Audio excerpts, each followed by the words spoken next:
Hey, how you doing? This is Paul from Shadows Fall, and you're watching Eric live on the air.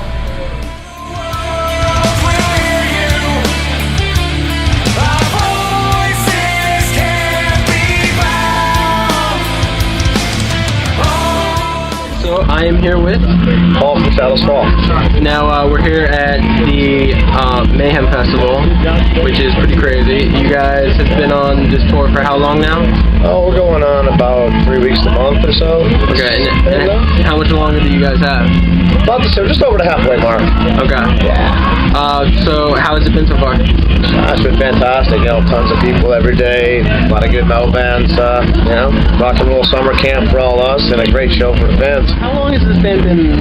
Oh man, Matt and John and I have been doing this together since 1996. Alright, so... It's been a couple years. 14 years. Yeah, 14, 15 years. Alright, so you've been around a bit. Yeah, a little bit.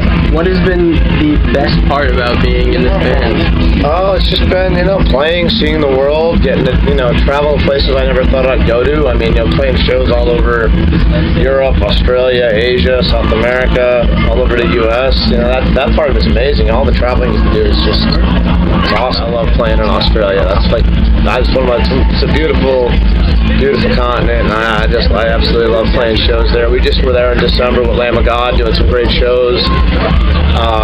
Doing the main stage on Ozfest in 2005 was pretty awesome. Hey, buddy!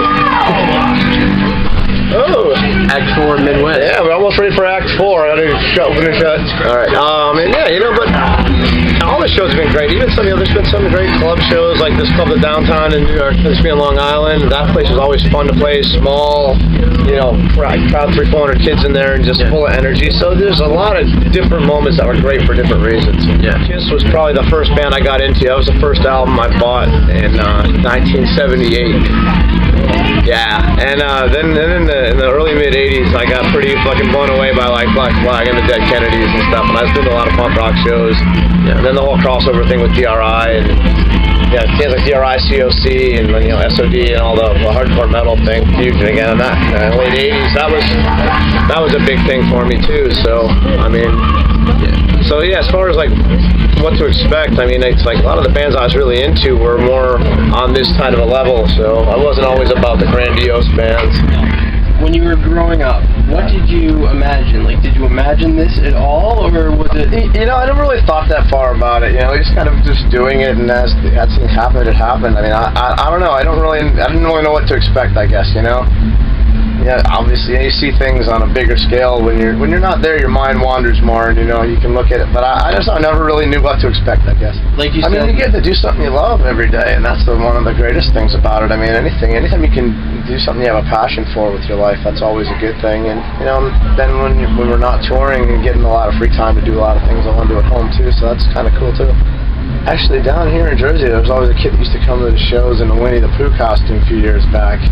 That was always a strange encounter. Winnie the Pooh. Yeah. Did you ever talk to him? Yeah. We brought him up on stage once with us. On this tour again, there was a kid that was crowd surfing in his wheelchair. They got his chair up on top of the crowd. Crowd surfing in his wheelchair? Twice. We saw that happen to us on Ozfest in '03, and I was talking about it in an interview in San Francisco, and then that same day, later on, we played it. It happened again during the set on this tour. Do you know who was it, the same guy? I couldn't tell you. I don't really remember exactly, but it was the same situation. So if it was the same dude, that's amazing. Yeah. What were you thinking when you're on stage and you're watching? Oh, it's just, you're laughing. It's just like, wow, that's pretty awesome that people are getting in and doing that, helping out, and this is fun. Played Warped Tour?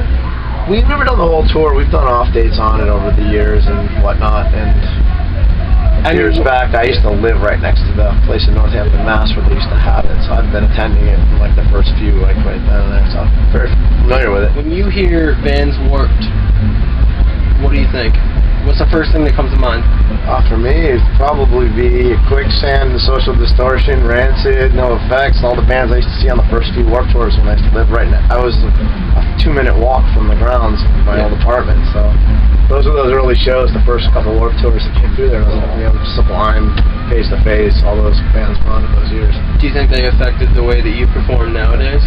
I think everything affects you to some degree. I mean, those first tours were great because it was like there was nothing like it at the time. That was like there was a whole new. Now there's like a lot of different summer things going on festival wise, and You know, I think again, we're a little bit older, and you know, we've kind of been through and doing it for us. So it doesn't have maybe the enthusiasm that it does to some of the kids that get to come up for the first time and experience what we did, like at the first Warped Tour, things like that. So, you know, I think generation-wise, it affects people differently based on what you've experienced. I think we're a little more visual. I mean, Brian and I move all over the stage. We try to be a little more, put energy and adrenaline. I think everything gets played a little bit faster. There's a little more energy to it than listening to the album. You know, we're not a click track, follow along. There's no tracks, there's no overdubs, there's no. It's just no bullshit. It's just us up there and all its glory, good and bad, and mistakes and all. You get it we don't really think about it. It's just kind of you just do. Stay in the moment, and you know you'll know when the time's right. You know, don't force things. If it's meant to happen. If we feel like writing another album, we will. If we don't, we don't. You know, it's just.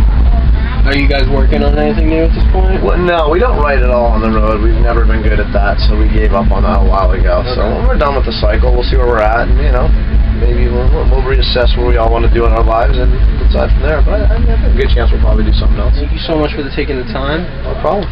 Thank you.